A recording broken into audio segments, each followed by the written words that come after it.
What you are listening to is real. The participants are not actors. They are actual litigants with a case pending in the squared circle. Both parties have agreed to dismiss their cases and have their disputes settled here in our forum, the Turnbuckle Debate.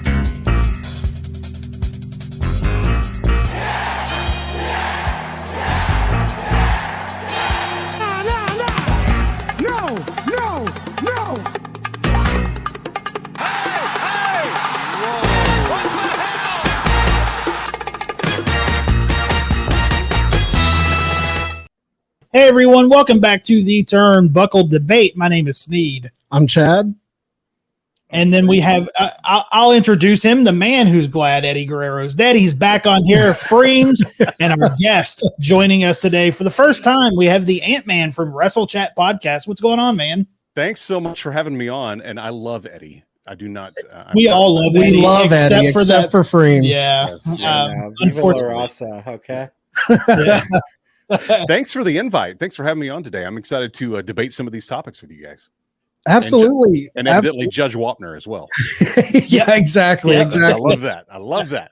Let our listeners know about WRESTLECHAT Podcast, what you guys are doing, where they can find you for everyone listening audio-wise and not seeing the graphic on the screen. But yeah, give us a heads up of WRESTLECHAT Podcast. Yeah, we're still, I would say we're still an infant over on our podcast. We're about I guess this week will be 16 episodes of a new wrestling podcast because there were not enough. I needed to start one. No, it's been so, I've had the chance to work on a few things inside the wrestling industry, but I never, I think for all of us, probably at some point it was that passion to become a professional wrestler that never came to fruition. And so this is kind of how we have the opportunity to express some of those opinions, that lifestyle that we live watching and absorbing our man soap opera that we do each and every week, and having that opportunity. But we thought it would be me and my friend Michael said, hey, I think I want to start one about a year ago. And he was like, that's awesome. And then it took me probably 6 or 8 months to go, if I did, would you want to be on? He's like, yep, just waiting for you to ask. So each and every Saturday morning right now, we drop a brand new episode and just really recap everything that happens in the week, like many, but nobody else has our opinions. So exactly. Nobody has what we had to say. So it drops every Saturday morning, 10 a.m. You can listen wherever you listen to podcasts, Apple, Spotify, iHeartRadio, and you can watch on YouTube. It's at WRESTLECHAT Podcast. That's awesome, man. I'm with you. Like, yeah. Is there a ton of wrestling podcasts out there? Of course. But like you said, everyone who starts one has their own unique opinion. I love seeing new wrestling podcasts pop up. Me too. And who doesn't like to chat about exactly. Wrestling? Exactly. That's why we're all here, man. That's right. Yep. Well, man, we have 3 topics that we'll debate. We'll go 10, 15 minutes each topic. We'll just kind of jump in wherever you feel like you fit in. And if you guys are ready, we'll get into the first topic of the evening. Let's do it. Awesome. All right. First topic of the evening. Does the OWEN HART CUP tournament matter? Does the tournament itself matter? I'll take this. I think from a broader sense, I think it matters simply on the fact that it's putting Owen Hart back in the minds of wrestling fans. I think that's a good thing, that at least there's something annually, at least so far. This is the second. We're in the midst of the second one as we speak. When this drops, we will know who won the Owen Cup tournament, because this, full disclosure, we record ahead a little bit. But I think it matters in that regard. Now, when you get into judging the actual tournament for the matches that it's presented, the things that it's done, then I get a little questionable about how much of an impact this is actually making to wrestling itself as it stands right now. Like, I think having Owen in the consciousness of the wrestling fan is cool. I like having him back, but Britt Baker and Adam Cole winning that first one, nothing really came from it. The title was there at Double or Nothing when they were presented it by Martha Hart, and then it kind of vanished. And that first tournament left a lot to be desired as far as participants. I thought it was going to be more of a showcase of technical wrestling and not. I don't think they really tapped into that. This tournament I've liked as far as they've seemed to have built some storylines in there. We got the Punk Samoa Joe rematch, almost 20 years in the making. We'll debate that in a few if that should have been more special. But overall, I would say it doesn't matter like it should.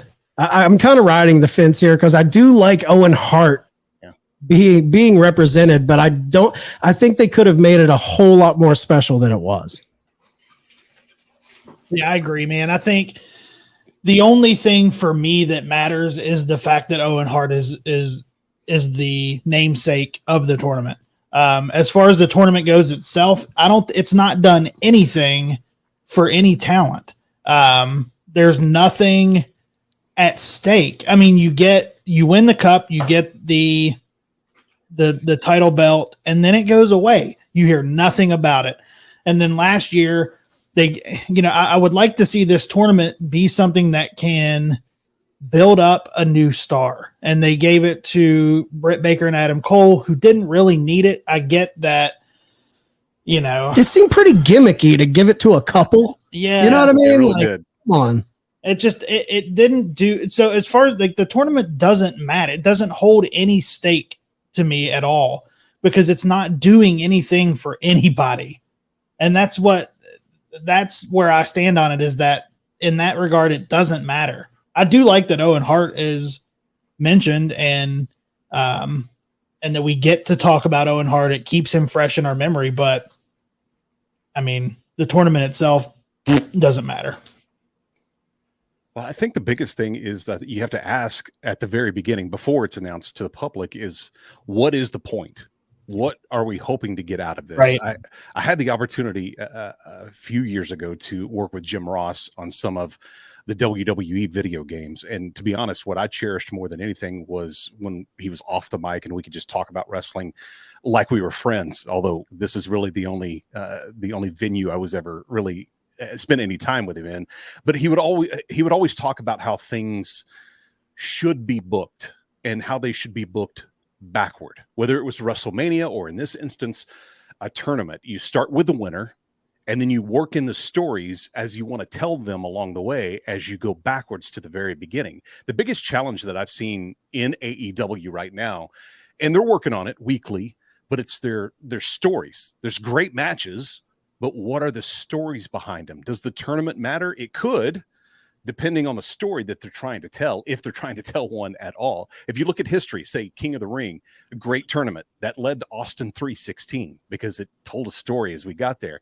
It gave us Macho King, Triple H, Owen Hart, and so many others. Where is Tony, taking this story? If it's really just a bunch of really good, fun matches, I think there's just an incredible amount left on the table that as wrestling fans, we're all missing because they're just trying to throw together some fun matches.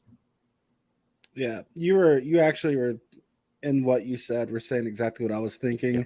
I wish they would do something more like a King of the Ring type thing with it. Something where like the champion has something to brag over all year. Exactly. Yeah. I think that would be way better. Even if it doesn't matter, I'm glad it exists. I do feel like Tony Khan might have a bit of like amnesia or something going on in his head when he's like, I don't know what to do with my airtime. Yep. Have we ever done a tournament? Have I done a tournament on AEW before? This could be a really good idea. Yeah.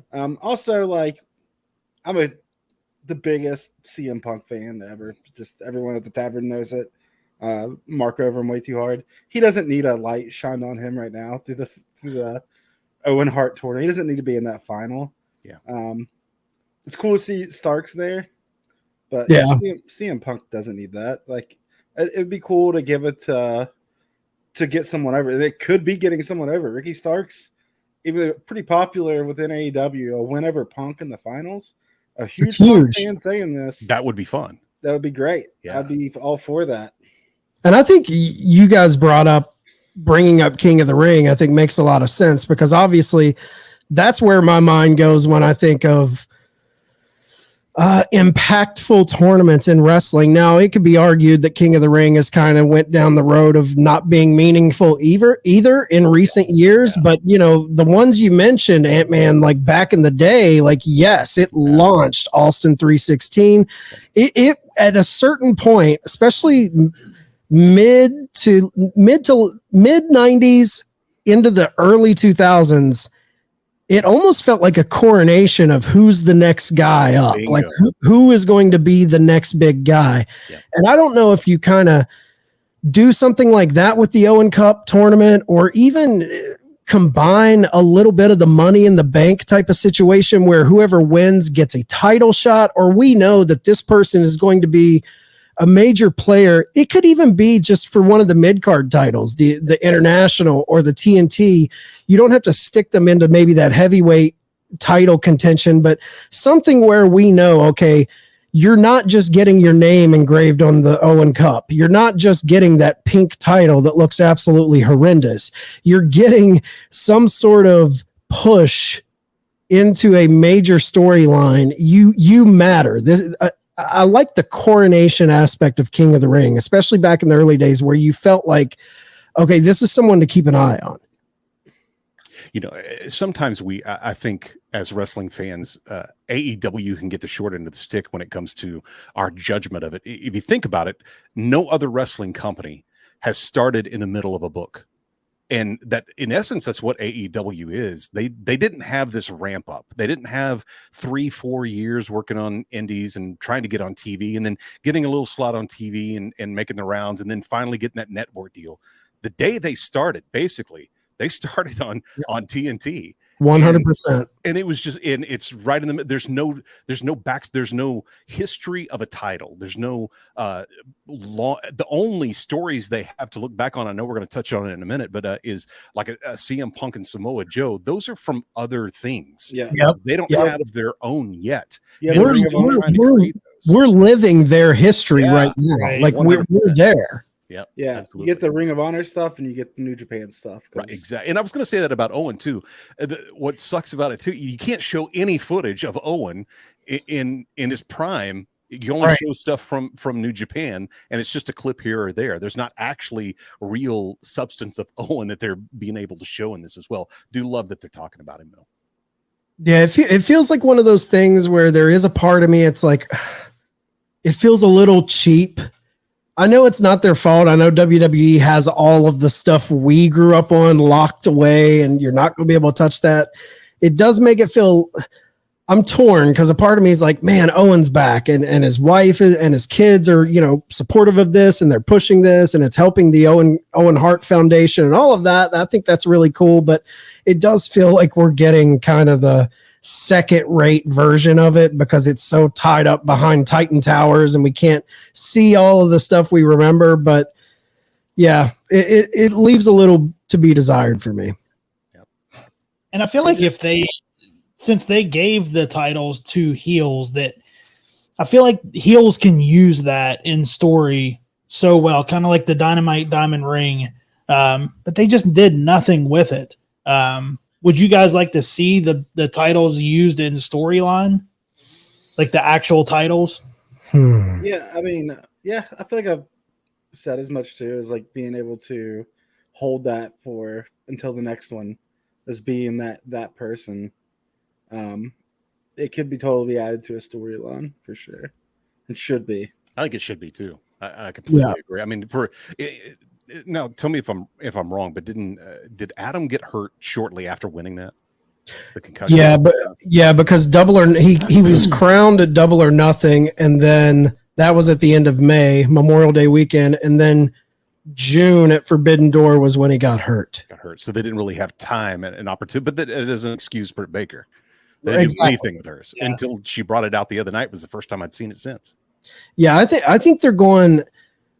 I think the story thing is definitely where they lack the most, as far as they lean a little bit too much into the sporting element of it, where I think they're trying to make it this big deal that you're just winning this tournament of this legendary, that's, you know, the namesake of the tournament is this legendary guy everyone looks up to, and it should be this prestigious thing that you've just won this tournament. But it's pro wrestling. You have to tie it into some sort of story.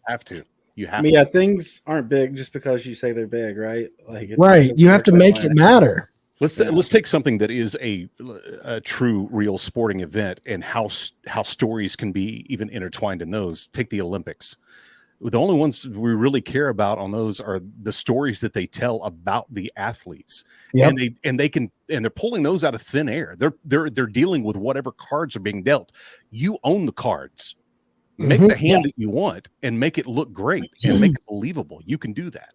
I mean, it's even in football, you know, the Super Bowl and NBA finals and all of that, those things matter. They've got the history of the championship, but we remember those stories of like Michael Jordan winning the flu game where he was sick, and everyone talks about how he, you know, pulled it from the depths to win.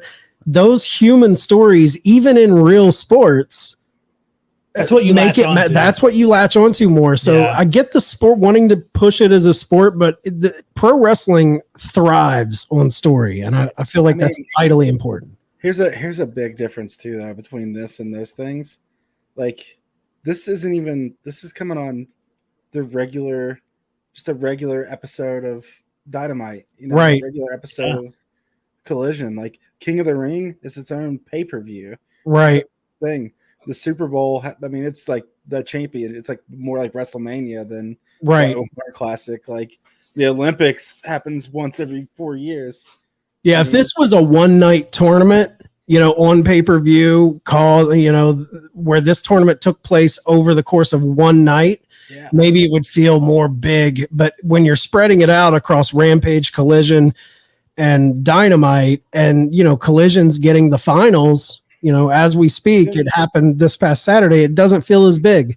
Even the fact that one person would have to do match after match after match to get to the championship would make it feel special on its own. That would make like the Owen Hart thing being like something like, oh, it is cool to win this. An endurance test. Right, exactly. Can you go through the tournament unscathed? Yeah. I never thought about that, but doing a one-night tournament with multiple matches, having to win multiple matches throughout the night, I think that would be the way to go. I would even say the fact that it comes on weekly like it has been almost makes it kind of annoying. Because there is no storytelling behind it. It's just like you have plenty of time to tell a story. Why don't we? Right. Yeah. And me and Sneed always say, like, I appreciate wrapping history into wrestling. You know, I think that's the one thing WWE has over every wrestling company is their history. That's the nostalgia and all of that. But tying in Samoa Joe versus CM Punk to me into this, like, history doesn't equate to story. You know what I mean? Like, there's history there, but there's no story there as it stands current. Yeah, they had matches, they had legendary matches, but still yet there's no story being told right now. All right, guys. Anybody have any final thoughts on the Owen Cup before we move on?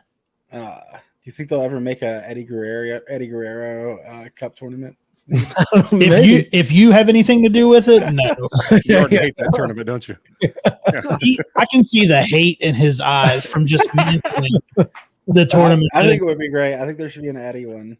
Who had a better career, Owen Hart or Eddie? That's a good topic. That's a good debate topic. Yeah. We'll do it. Make sure I'm on for that one. Yeah. I mean, you can probably, I know what your answer is, but we'll save that for the next one. All right, guys, we'll move on to the next topic. And the next topic of the evening is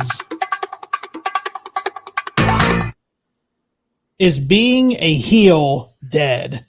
Now, ANTMAN, this is the topic that you brought to the table, so I'll defer to you to answer this question first. All right. Well, think about this. Right now, it seems like, we're getting a better run of heels in pro wrestling than we've had in quite some time, or at least it feels like that. For guys like Don Callis and Dominic Mysterio, the boos are starting to drown out the promos as they try to speak, although you're never sure what audio is actually being pumped in when it comes to WWE, but that's probably for a different debate. MJF, he feels like one of the best heels in ages. At least that's how many talk about him. But is he really a heel? I mean, there's times that he's cheered. There's times that he actually makes me laugh. But a true heel back in the day would live that heel character 24/7. And listen, I get that life was different when there was still kayfabe, but we can still believe, that Alan Rickman is Hans Gruber, and we can believe that Ted Levine is Buffalo Bill. So why is it so much harder for us to believe in this day and age that Dom is really an a-hole? The heel should never, ever make you cheer or laugh or want to buy their merch. The only thing that they should do is make you want to see get their butt kicked. I personally believe that the best heel in all of pro wrestling isn't seen by many every week, and it's just because of coverage. And he's on the screen right now, and that's Bully Ray, because I believe that he's a heel no matter where he goes, no matter what he does. He's that person inside and outside of the ring. Bully Ray is a dick. All right, Go Freems. I think that we are viewing heels with some like rose tinted glasses. I think we're older now. I still think younger people that watch the show do not like MJF. They don't like Dom. And that's part of it. I think that's a great point. I truly believe that. And I also feel like MJF gets a lot of cheers because, let's face it, AEW fans are a bunch of marks. And I'm one of them. Yeah. Yeah, me too. Yeah, absolutely. So, of course, we're going to cheer MJF because we love the art of pro wrestling. Mm-hmm. And I think he's a good heel. I think he knows what to say, and it's just fucking vulgar and mean. And he can do the coward stuff. He's like the two best types of heels you can be molded into one person, like this like cowardice type of heel, or a mean, to win type heel, but not afraid to fight. That's what I love about him. He's got qualities of the chicken shit heel, but he also backs up what he says. I mean, the Bryan Danielson Iron Man match, that was like, he brought it. He wasn't just the coward in the corner, although he has those elements. Which is what Ric Flair would do. Exactly. I agree with both of you guys. Like, there's elements of things that you said that I agree with. I do think back in the day, before kayfabe was broken and all of that, I think there was a little bit more of a onus to buy in. Like, you were buying in a little more. I think what Freems is saying, though, is very true too, that I think kids those were the guys cheering John Cena when the middle-aged men were booing John Cena. And when I was growing up, I was the biggest Sting fan. I loved Sting. And all of my uncles loved Ric Flair. They bought it. Like, they just like to hear him talk his shit. Yep. He was entertaining. And I think we're getting into that age where we appreciate the skill of it all. Like, if I go to a wrestling show, when we went to AEW shows, Callis comes out, MJF comes out, I'm booing them because it's what you should be doing, but I'm thoroughly enjoying them. I think the age of social media especially has kind of crippled kayfabe. I mean, kayfabe was already dead, but social media, when you're seeing these people kind of live their lives and turn the character on and off, I think it breaks it down so much where it's like, oh, okay, well, if they're able to flip the switch and play this part, then I can enjoy them as a heel and still boo so it's broken down all of these barriers where people like a Bully Ray, though, and MJF to some degree on social media, they still kind of try and keep that character persona, which I think goes a long way. Yeah. Also, like, if I go to a show that Bully Ray's wrestling at, I'm cheering. Like, I just am because I like him as a heel. I think there's always been that, though. There's always been those people that love the heels, even though you're supposed to hate them.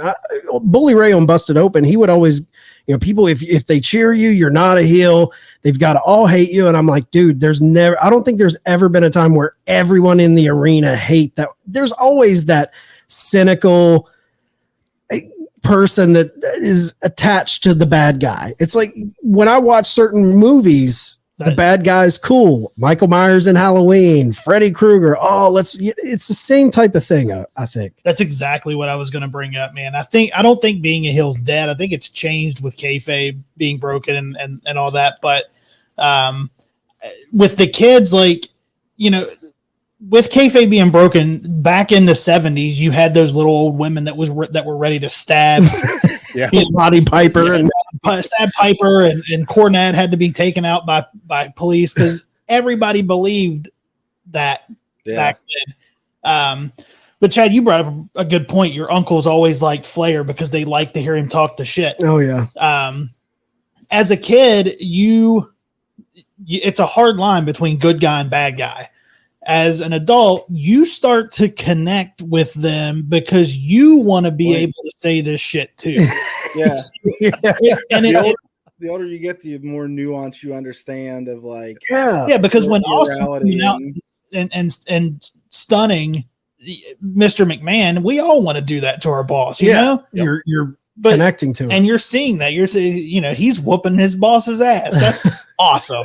Yeah. And it's like, and you brought up film too, and it's in Falling Down, Michael Douglas is a heel.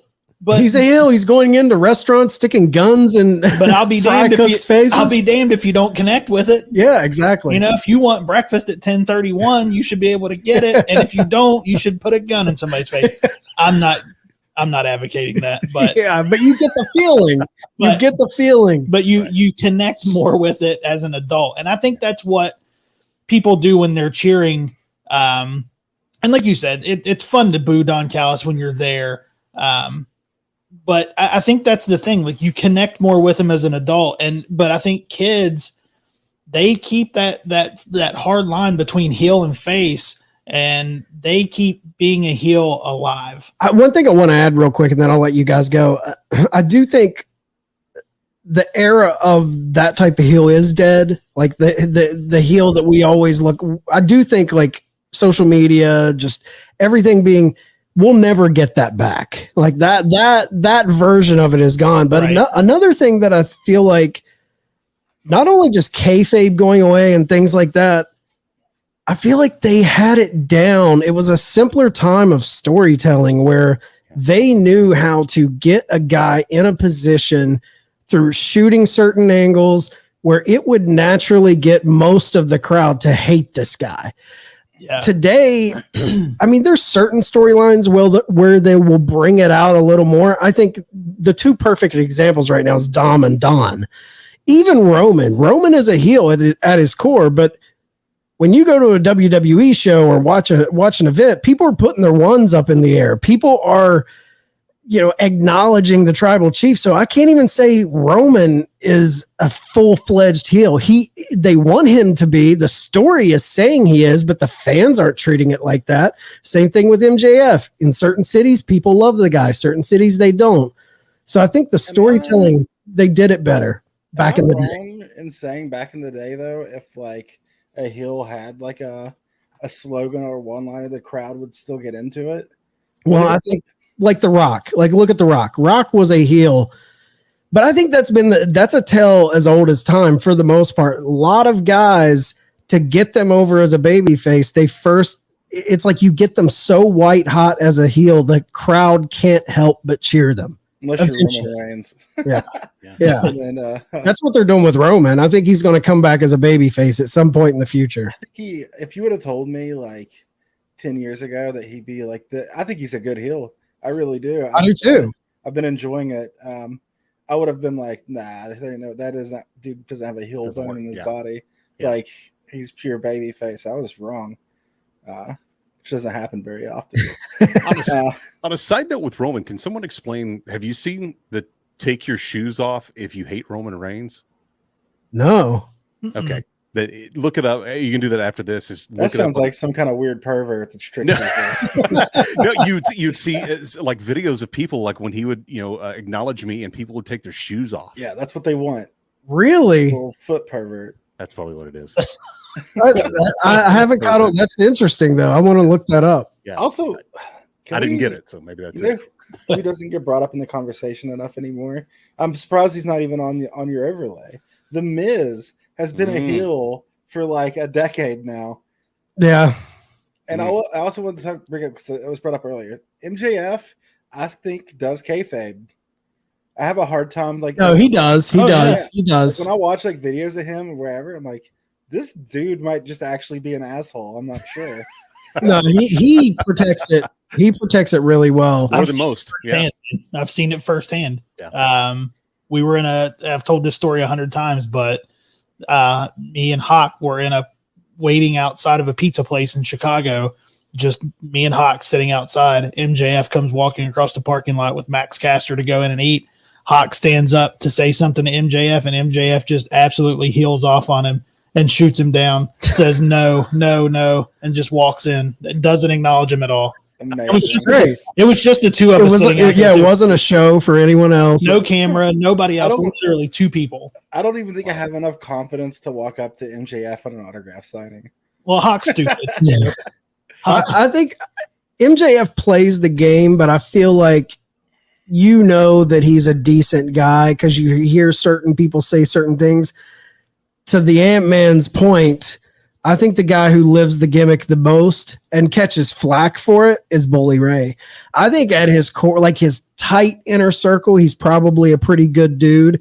But if you listen to him on Busted Open Radio, if you listen to other wrestlers speak about him, he lives the asshole gimmick. And I think it is a part of him. I think it truly, like, he wants to live that. He wants people to believe that that's the way he is. Even on Busted Open, man. Yeah, he may be. You don't know where that is with Bully Ray. That's what I was gonna say. I think he might just be like an asshole New Yorker dude. Yeah, but yeah, I could be wrong. He talks about people that he respects, and he holds them, in regard, but just barely, just enough to go, okay, right. He was great. Other than that, even when his name just escaped me, but his partner, Devon. No, not his old partner. The one who was supposed to fight, I believe it's this weekend. Steve Macklin. Yeah, Steve Macklin got hurt. He was like, he wasn't that good to begin with. I can't believe he was even a Marine. And he moves on. I'm like, you're an asshole. Yeah. He's like buddies with some of those Impractical Joker dudes. Yeah. Makes me think, okay, it is probably kayfabe, and yeah, he's good at it. Because those don't seem like very hard, tough guys. I mean, do you guys think like the age we're living in with heels, is it better now or is it different? I don't know. I think it's different. I don't think it's better. Yeah. I don't like trying to, at this point in my life, I don't like to try to judge it if it's better or not. Like judging stuff from my childhood compared to like if I'm talking about like cartoons, for example. Right. Of course, I think old cartoons are better, but they're just different. And right. Like, are they actually better? I don't know. I'm an adult. I think nostalgia twists everything in our heads. Yeah, for sure. Can I bring up one more thing? Best heel ever, all time, in my opinion, after watching a lot of throwback videos, Ted DiBiase. Oh, yeah. So Holy good. Shit. I didn't realize he's before my time. So I've like gone back and watched a bunch of his like promos and stuff, and like he might be the best heel ever. Just an and I think he's underrated when you talk about all-time great heels. I think he should be towards the top of the list too. Yeah, I'm saying best ever. Yeah, he's really good. I remember being scared to death of One Man Gang. Like legitimately being scared. Yeah. I see him now. I'm like, why was I ever scared of this dude? yeah. If I'm not mistaken, though, didn't DiBiase do the thing that Christian's doing with the TNT Championship with the WWF Championship, where Andre won it and he bought it? Yeah, I think he bought. Yeah. I was I was real young when that went down. Yeah, Tom would. Tom would remember that. I hope Tom doesn't listen to this episode and give an 80s wrestler props. I'm gonna isolate this clip and send it to him. There you go. All right, guys. Anybody have any other heel thoughts before we move on to the next topic?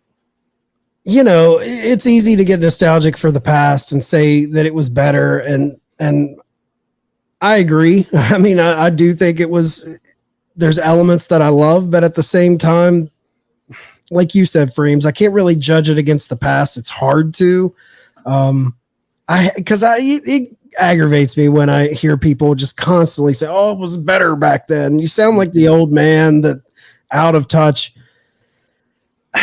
It's hard for me to totally just throw today's heels out. I just think it's a different time. It's a different space to work in, and there's people out there trying to bring back the glories of old school heels, and they're doing the best they can with the situation. I think social media makes it hard, man. Social media makes it really hard. That's a good segue to what the last thing I wanted to add. There is like this new type of like pseudo kayfabe going on through things like Being the Elite. 100%. And that stuff, I think, is something that wrestling from like 2000 to 2010 was missing.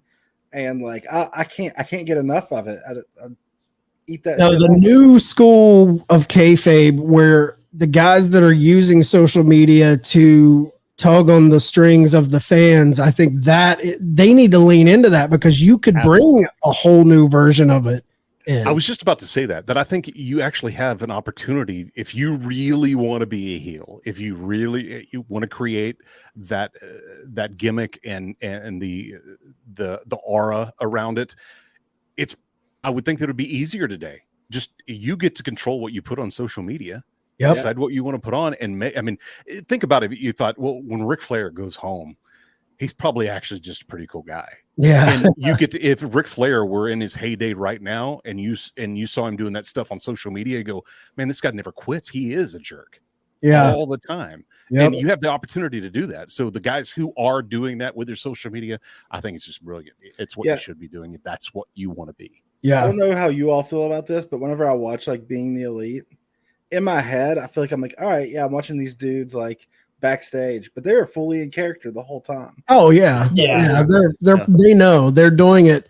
Another thing, just real quick, that I think hurts them being able to really rile people up and live that gimmick is these promotions are serving a lot of masters, man, with sponsors and all of these things. I don't think, and we're a generation where, you know, the internet age where we see so much stuff, like to get the crowd truly hot at someone, I think you would have to push buttons that isn't politically correct, that people would be upset over and want to cancel people over.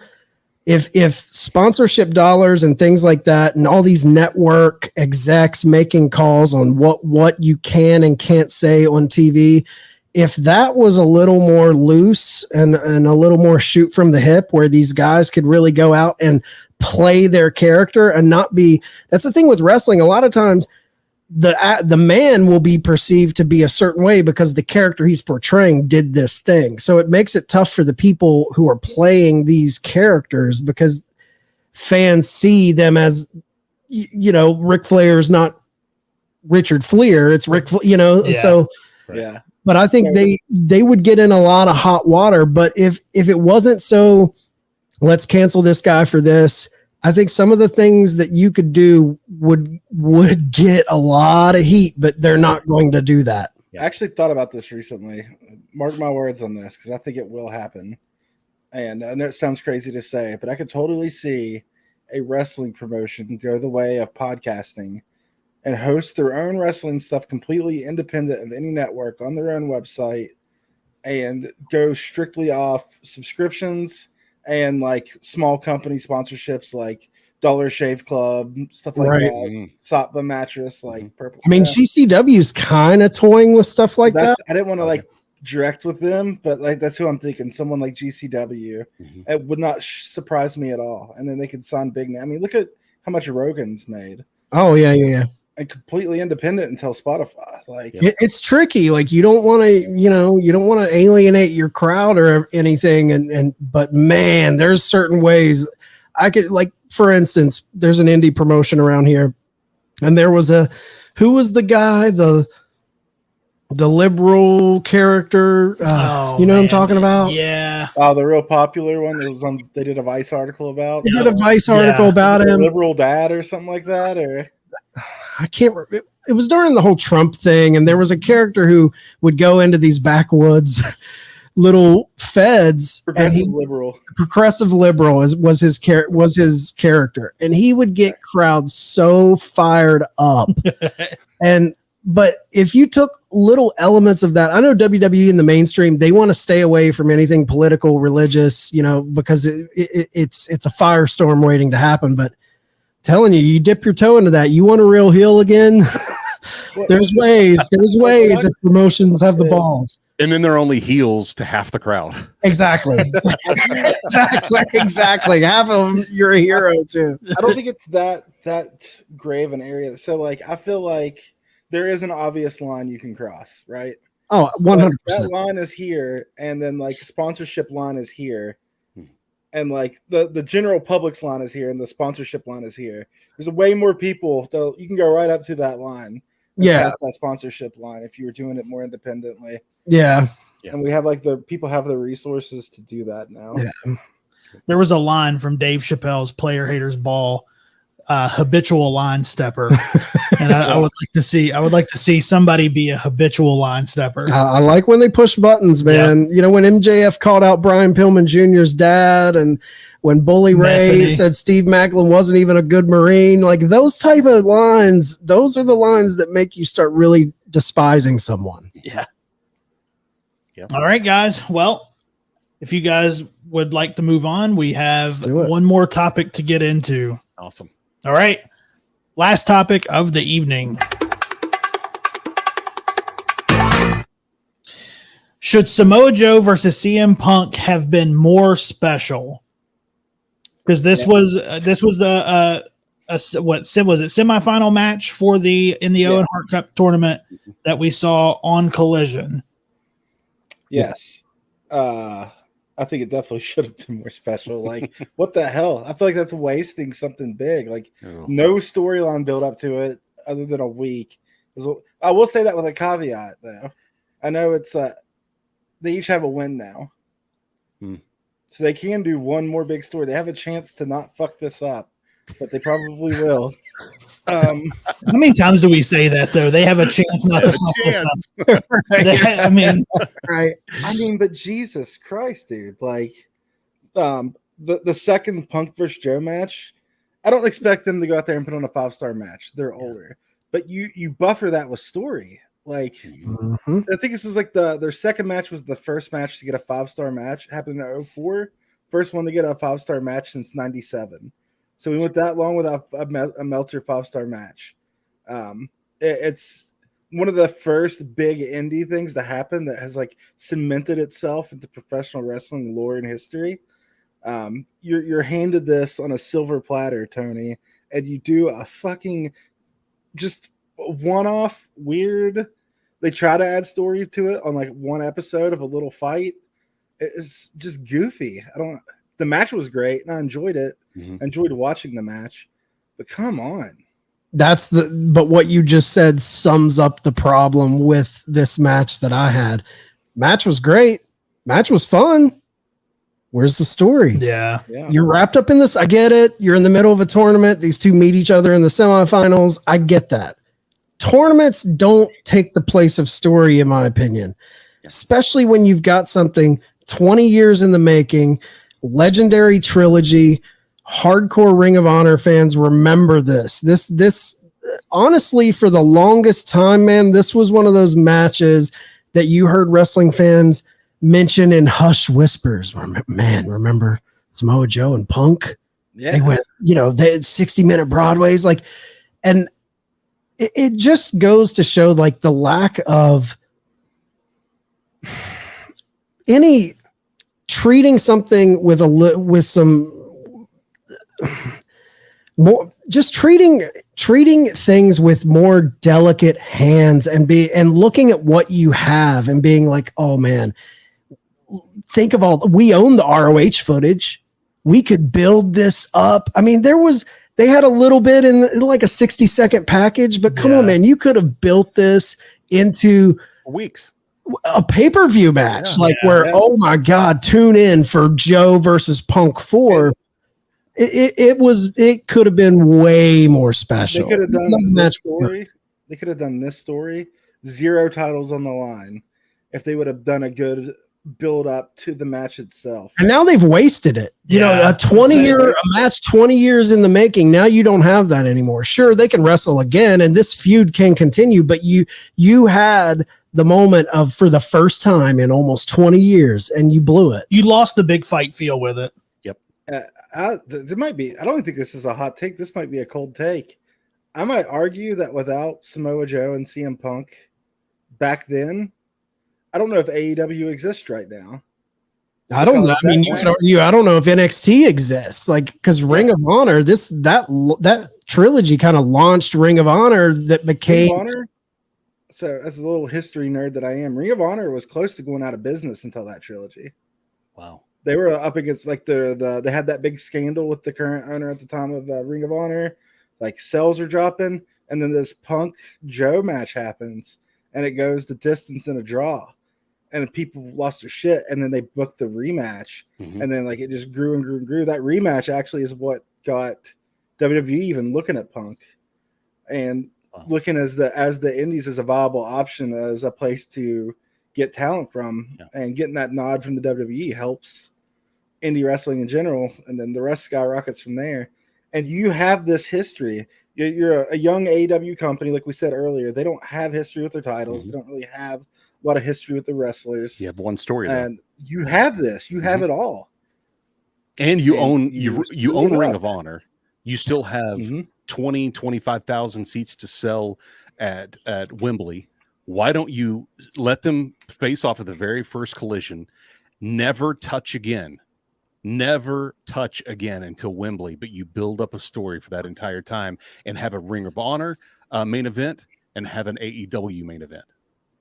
It'd be awesome. It'd be huge. So that's one of the things I'm thinking too. And it might be I still think it's a waste to do their first match like this, but they are tied 1-1 now. The first 2 matches were a draw, then Joe wins. Now Punk has a win. So they might build up a really big match, but it just still feels like a waste for their first match. I don't know. Listen, you mentioned something in the last segment is about the masters that AEW and just some of the owners are having to serve now.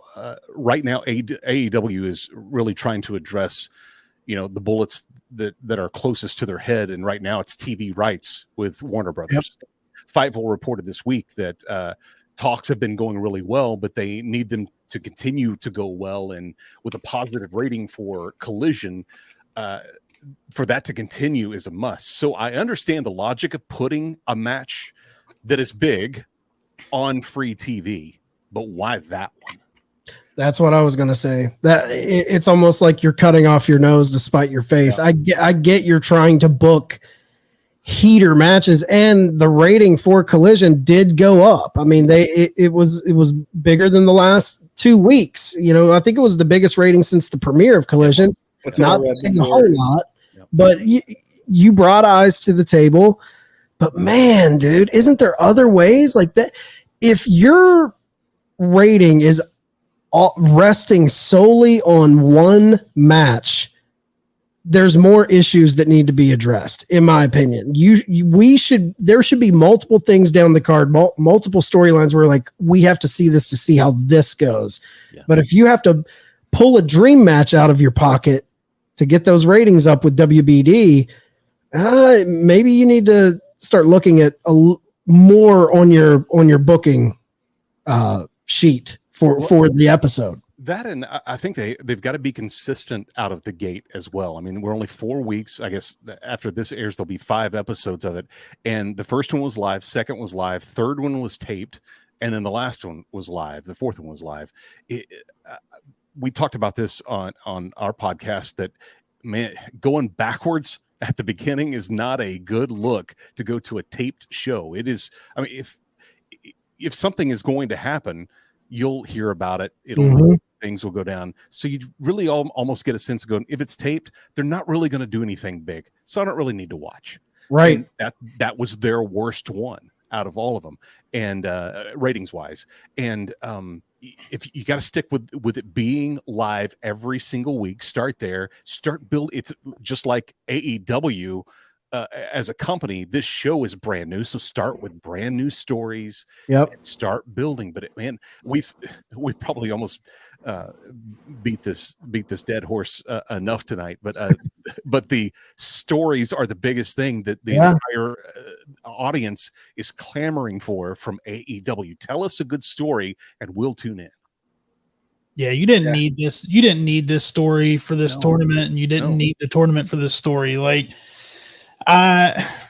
It definitely should have been bigger, and I didn't think about it, but it would have been good for that because we have no matches announced for all in. Nope. So I do have. Go ahead and finish. No, go ahead. I have a feeling Samoa Joe is going to interfere in the. That's what I think. I think he calls the match, and Starks goes over. Yeah. Yeah, I agree. And I keep hearing, be patient. They're going to get there, but it's been 5 years now. Yeah, I'm tired of the patient shit. Like, and we are our flagship show. We cover Dynamite. Like, we are diehard. We're fair. If we don't just blow smoke up their ass, but we love the company. But I mean, at this point, I've said it from the jump. They need a monumental story. They have yet to tell me that one story, that NWO, that Bloodline, that Hogan Macho Mega Powers explode. They need a long-term, completely captivating story. They are at their fan base is where it's been. Like, they have their hardcores who are tuning in, but if you want to grow it, you have to have some big, monumental, compelling story to pull other people in. Yeah. Boy, and there's not a better time to be doing that than right now. Wrestling is hotter than it's been in forever. Just look at all the shows from WWE and the records they've been setting. Look at how without a match that a brand new company 5 years old sells 60,000 seats at of a giant stadium without a match on the card. It hasn't been this hot in forever. So take advantage of it and start, right now it feels like it's just riding whatever wave is there. There's got to be some substance, and now there's no better time than right now. But what is the plant a tree thing? The best day to plant a tree, best time to plant a tree was 20 years ago. Yeah. The second best day is now. Yeah. Start now. Yep. Start now. It's a great statement. Yeah. You got to plant seeds that you yourself are never going to sit under the shade of. Yeah. Yeah. I mean, that's what you have to do for the company. And I heard Meltzer talk about how, we talk about how wrestling, when one company's doing good, they're all doing good. And that's true in a lot of ways. But when one company is at the top and they're really hitting it out of the park, it does separate there. It creates a divide between the second, third, fourth tier promotions where right now, love it or hate it, WWE is on fire from a fan perspective. This Bloodline story, people are totally connected to. And I think if I'm Tony Khan and I'm looking over at my competition and they have a long-term, crazy hot story like the Bloodline that fans are attached to, I'm looking at that, I'm scratching my head and I'm being like, what can I do to create our version of that in our own unique way, but a big story that can, I'm not bucking against that and being like, well, we're doing what we're doing. And I just think that he has to like see that they need that story. They're lacking that story. I'll go one further too. I think if you take Impact and pull it off of Access TV or wherever you can find it, I don't even have that. So I actually signed up to pay the $7.99 a month to watch it. But if you take and you threw that on, so you have AEW on TNT, say you put that on TBS and give them a fair shot, you give them 6 weeks. who's to say that with the minds that are behind Impact that you don't see a better rating for Impact than you do AEW? Just letting them tell stories, because they do tell good stories. They just don't have an audience. I think Impact has been the most consistent wrestling program of the last 3 years. Yep. They were hurt during the pandemic because there was no energy there, and it took them a while to get fans back in there. But as far as like week to week storytelling, AEW and WWE have high peaks and low valleys, and I feel like Impact just kind of always there in the middle. Yep. So, yeah. I keep sitting here laughing because the quote of the best time to plant a tree is 20 years ago, right? Yeah. CM Punk Samoa Joe did that, and They Tony did. Khan said, Yeah, "That's a cool tree," absolutely. and then pissed on it. yeah. They planted that tree 20 years ago. Yeah, Tony Khan pulled out a knife and carved his name into it. Tony loves Punk with a heart. TK. Yeah, exactly. TK loves CM. Oh, man. All right, guys. Anybody have any final thoughts on Punk and Joe before we wrap up for the evening? Tony Khan do better. Could have been more special. Way Great more match. special. I loved the match. Yeah. I love the match. Yeah. Could have been more special. Don't ruin my special little thing, Tony. It's my thing, and you're ruining it. I think that sometimes we do, just speaking for myself, I tend to gravitate toward the negative. If we want to throw a positive in here, the matches on AEW have been spectacular. Absolutely. It's the best wrestling, bar none. But could you imagine pairing that up with an incredible Story. That's what keeps bringing me back. Is the wrestling. They have the perfect. Just bring if story with that level of hard hitting matches. It would be fans would love it. And Am I then wrong? you rival WWE. Yep. Am I wrong in Do saying that consistently, and you rival WWE. Yep. Am I wrong in saying the best story going on in AEW right now is House of Black and Andrade? I like that story. It's We great. need more of it though. Yeah. We need Yeah, more. for sure.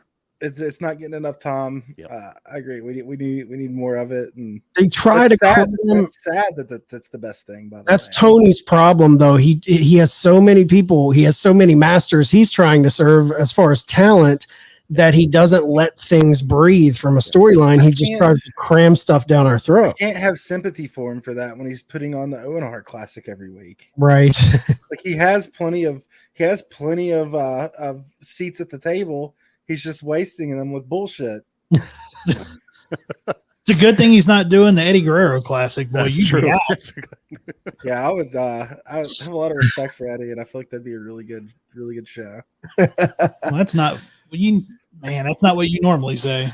Viva Well, la Raza. I do have a round robin before we get out of here. Okay. Just a quick little yes or no, and if you say a little something to back up your point. But round robin, will Damian Priest successfully cash in? I say no. No. No, hell no. Yes. What?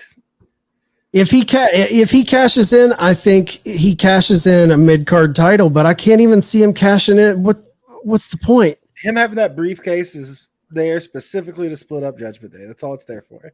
ANTMAN, what do you think he's cashing in on? I think he's cashing in on the world title. I think the world title is, if we're truly honest, it is at best 1B title. I'm with you there. I'm with you there. And so I think that, and I hate that I downplayed it and then said, yes, he'll win it.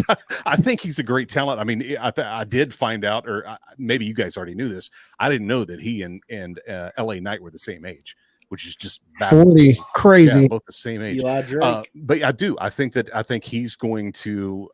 I think it's going to be a quick switch.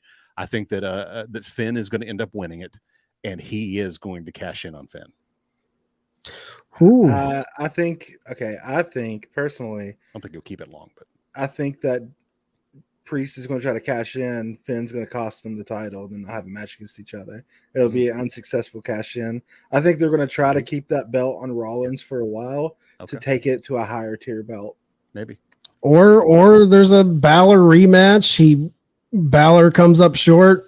Damian comes down, cashes in off of that, wins it from Rollins, and that's how you break up Judgment Day. There you go. Yeah, I mean that could be it too. Yeah. But But Well, I don't want him taking the belt off Rollins. I think it's there just to break up Judgment Day. Which is dumb to me. They should not be thinking of breaking up Judgment Day at this point. They're hot. Don't break them up. It's sad that that's even part of the conversation because I do think that they need to stick around. But I think whatever happens, I don't think he's going to cash in and win. But I think either way, either if he cashes in and wins or and fails, I still think it's there to break up Judgment Day. You know, I'll be honest, I don't hate the tension in Judgment Day, and I think you ride waves in that. I think they should. I think that is a story. But breaking them up right now, I definitely don't think that should break them up. But, you know. I hope he does win. I love my ROH dude, so I hope he does win it. But yeah, Punishment Martinez. Yeah. All right. Well, Ant-Man, has been great having you on. Let everybody know where they can find Wrestle Chat Podcast. Yeah, thank you guys for inviting me on. I appreciate it. I've had a great time with you guys. You can find it on YouTube, just at Wrestle Chat Podcast. And on if you just want to listen, we tailor the whole thing to YouTube. So look for us on YouTube or just go to WrestleChatPodcast.com. You can find it there as well. But if you are a listener, you drive and maybe you commute a lot and you'd like to listen, you can do that on Apple, Spotify, and iHeartRadio, or really wherever you listen to podcasts, you can find us there. Wrestle Chat Podcast. Awesome. All right, man. It's been great having you on. We'll definitely have you back on. Definitely. We awesome. We had so much fun. with you. That was cool. All right, guys, that is going to wrap us up for this edition of the Turnbuckle Debate. Make sure you guys are going to theturnbuckletavern.com for all of your tavern needs. Normally, this is where I tell Tom to get his shit in. Freems, get your shit in, man. You can find me on twitch.tv/Freems and now kick.com/Freems. Okay. Added one to the repertoire. There you go. All right. Court is dismissed.